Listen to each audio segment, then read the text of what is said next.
video is really just about a little update from the grow room.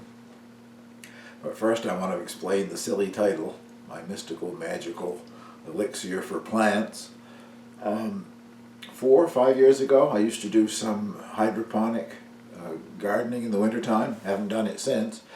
Excuse me.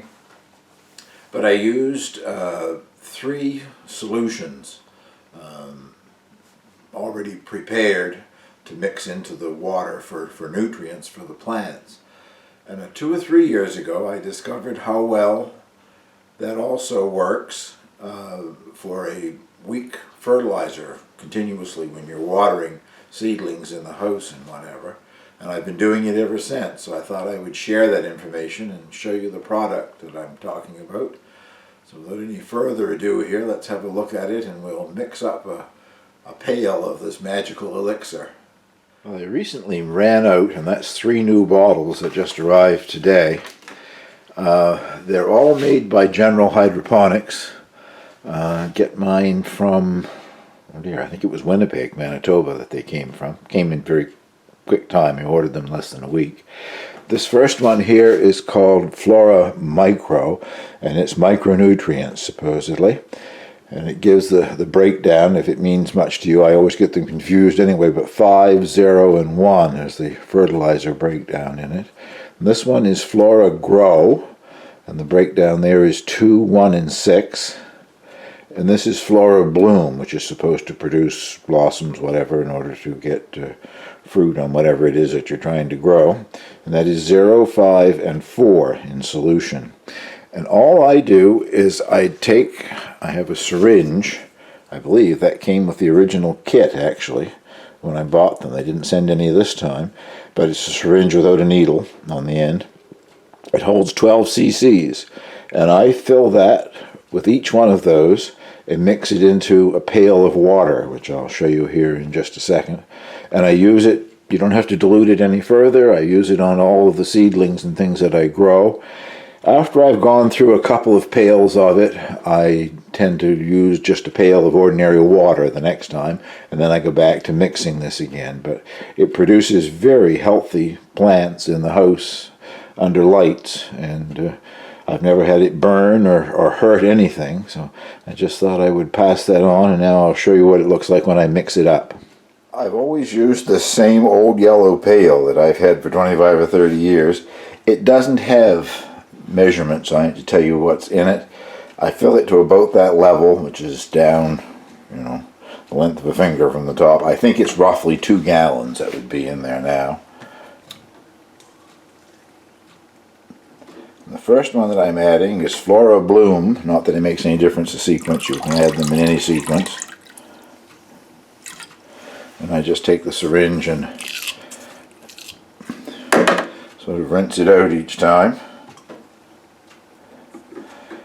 The next one is Flora Grow. So far there's not much color in there, but you wait till I add the micronutrients.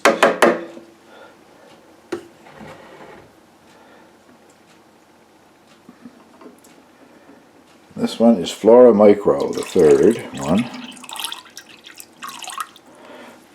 And I usually take something and stir it up pretty good the first time just to make sure that it's fully, mixed in.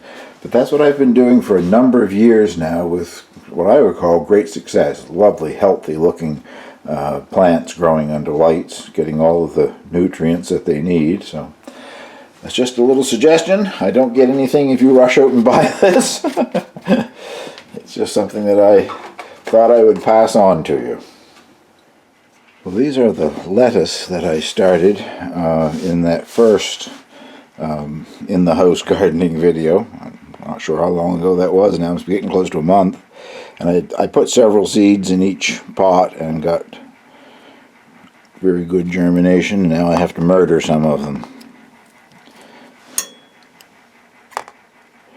Leave one sort of centrally located seedling per pot. That one's got a lean on it, but I'll be able to fix that later on, I hope. And these have just been watered with that mystical, magical elixir for plants that I just showed you in the beginning of the video here. I have great success with it. I have no idea why. It's just something that I tried accidentally a few years ago. And I carry on with it with my seedlings in the house. It doesn't seem to be a harsh fertilizer at all. Another one that's sort of leaning. I have to straighten these guys up, I guess. And so far I've never had any mishaps with it. Plants seem to thrive on it, I think, because it is actually quite a weak solution, but it has the nutrients that they need. I've always had excellent luck with it, so if you have excellent luck with something, you carry on with it, I guess. Well, now I'm going to do some transplanting. The other things that I started at the same time that I started these lettuce plants, but they're in one flat over here, and I have little pots, I guess you can see these here, ready to transplant them in. These are the geraniums. I had very good luck with those. Actually, all 10 seeds germinated. That's the last one there. It just came up a day or so ago. I'm going to transplant it anyway, even though it doesn't have any true leaves. And I don't know if you can see down in there a little green speck. That is the 10th one, and that's all it ever did. It got that far, and looks to me like it died for some reason. And the rhubarb, I'm not sure how many seeds I planted. I got 6 plants, anyway, that came up, and I know I planted a lot more than that, so the germination rate on the rhubarb wasn't that great, but for my own use, I only want maybe 3 or 4 plants anyway, so if they all survive, I'll have a couple to give away, I guess. I won't force you to watch me do all of this. I'll just do a couple so you get a chance to see what I'm doing here. Then we'll move on to something else. Nice little root system on it.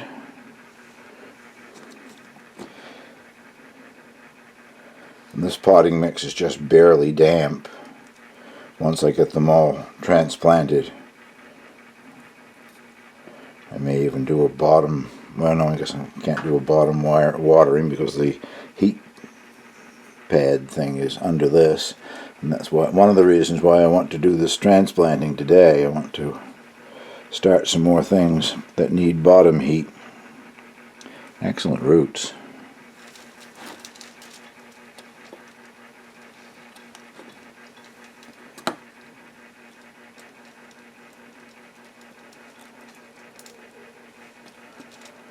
I'll bring you back and show you the finished product.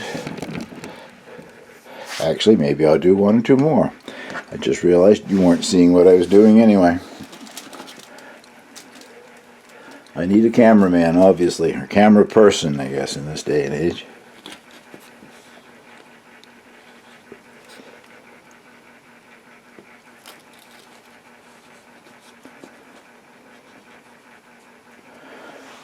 Okay, I'll come back in a few minutes when I have everything transplanted. Well, that only took a few minutes, and they're all transplanted. Give them each a little drink of the magic mixture. Don't want to drown them, but I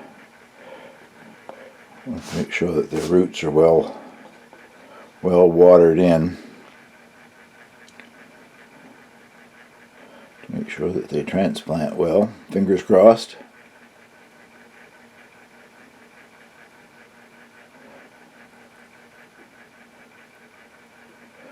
Now I'm going to start some peppers on the bottom heat here.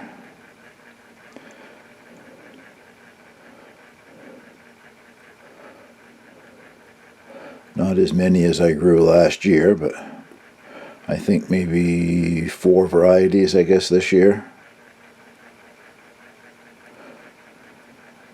Anyway, I'll show you those in just a moment. Well, the first couple of peppers that I'm going to sow here, Kevin Bradley in Ontario very kindly shared some seeds with me. And this one is Amish Pimento Red. They're both sweet peppers. And I've never grown either one before, so be interested to see how that turns out, Kevin. More seeds, more plants than I will want right there, but I can always give some away. There's lots of people that garden around here that don't have access to fancy crops like this. Well, they certainly look good, Kevin. I hope I can grow something that looks like that. According to the seed packet, it says they are the sweetest of all peppers. A compact plant, 30 to 60 centimeters tall, that's 1 to 2 feet tall, produces loads of squat, round fruit, ripened to a bright red, and they'll continue producing until frost. Well, that is something I will certainly hope happens in my hoop house. They look delicious. And this one is called Doe Hill, another sweet pepper, and it says that it's good for a short season. Well, that's good because that's what I have. Most peppers are started, on most packets they tell you to start 8 weeks before you'd be able to plant them outside. Well, not here. You've got to start them a lot earlier than that, or you won't get any peppers, because we can have frost in September. And we can't plant anything out here until the end of May. A little earlier in the hoop house. By mid-May I can put things in the hoop house, but danger of frost here right up until the 4th week of May anyway. Well, this one really has me intrigued because it says it's one of the best peppers for a short season garden, and that's certainly what I have here is a short season garden. It's an heirloom from Doe Hill, the area of the Highland County of Virginia. Very productive, disease-resistant. Plants produce buckets of very sweet little round lobed peppers. Well, there. I'm going to hold you to it, Kevin. I want buckets of these peppers. They do look very nice. And in the photograph, the ones in the hand are yellow and the ones off to the right there are orange. So I don't care what color they are as long as they produce some nice peppers. Look forward to seeing how they work. This one is the Basque pepper that I've been growing for a number of years and saving my own seeds. The Espelette pepper. Good fresh. I don't find them hot. Some people do. So I don't know quite what to tell you there. But not getting many seeds out of this. Here they are. Hopefully there's more up in the other end, I was going to say. But I've sort of been selecting my hotter peppers to grow on. And I think it was Kevin who told me he was doing the opposite. He was selecting the milder ones to carry seeds over and grow on. But I don't find them hot. I'm not a extremely hot chili pepper eater. Like, I don't eat the ghost peppers or anything like that. I do like a little bit of hot pepper in most things that I cook. But Espelette, some of them can have a little kick and others have none at all. So anyway, there's more than enough there for the few that I will grow this year. Well, as you can see, the Espelettes are a beautiful pepper. I've been in the Basque region, northern Spain, southern France, along the border there on several occasions, but I'm always there in the spring. I've never yet been there in the fall or late summer to see all of the Espelettes hanging to dry like this, but I guess the region turns red with them. Mostly they are ground into a powder and used as a seasoning. I presume they eat some of them fresh, but what you see on the market is the dried ones. You can buy them and grind them yourself, or you can buy the ground powder.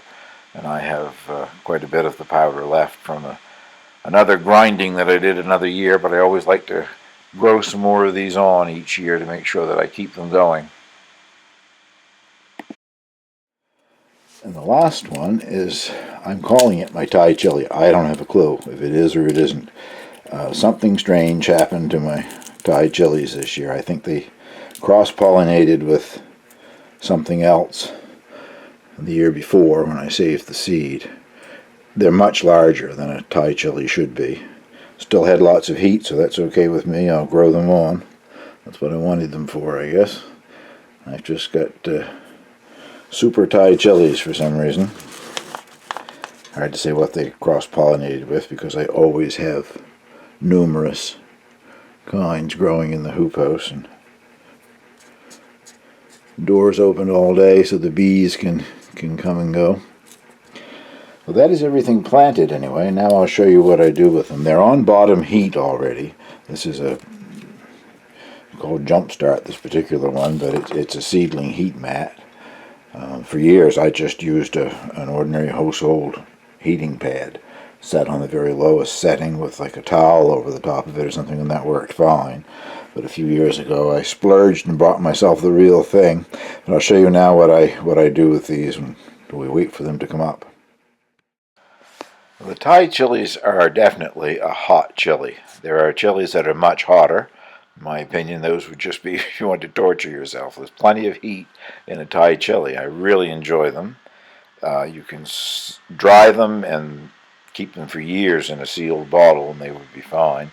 I like to grow some fresh every year just to keep my seed going, and I like to use some fresh during the summer, and whatever is left over I dry and use as a dried chili when I'm cooking various things. But as I say, mine are going to be a bit on the large side this year.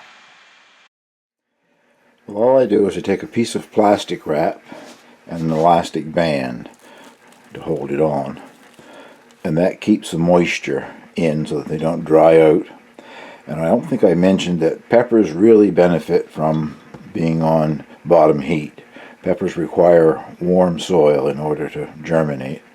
So I know you can do it without it because I have done it without it, but it's a long process and not a high success rate. So they can really, if you're going to germinate some pepper seeds, find some way of getting them a little bottom heat.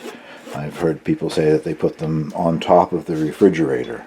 If you have a refrigerator that you can, mine's sort of built in, you can't put anything on top of it, but if your refrigerator is freestanding somewhere, I guess the warmth from the motor or whatever works. But that is the seedlings transplanted and the new ones started. Now I'll give you a little look down below at my house tomato plants. Bending this over closer to the camera because it's right up under the lights and I can't raise the lights any higher. But this one has got lots of blossoms on it again, and I've been tweaking them, and it still has some to ripen there.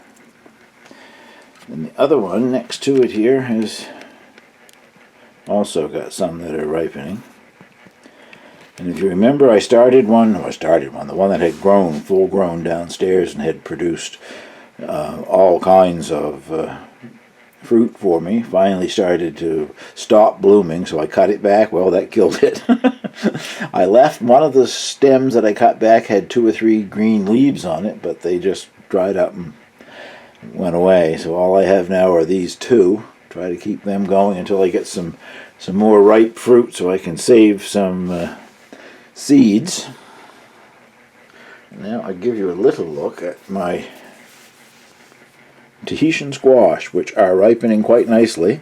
Actually, I think this one I will try cooking that this evening and see what I think of it. But they both quite ripe. This has just got a tiny little bit of shade of green in there, but putting them under the light certainly worked. Now I'm going to get to see if I like Tahitian squash or not.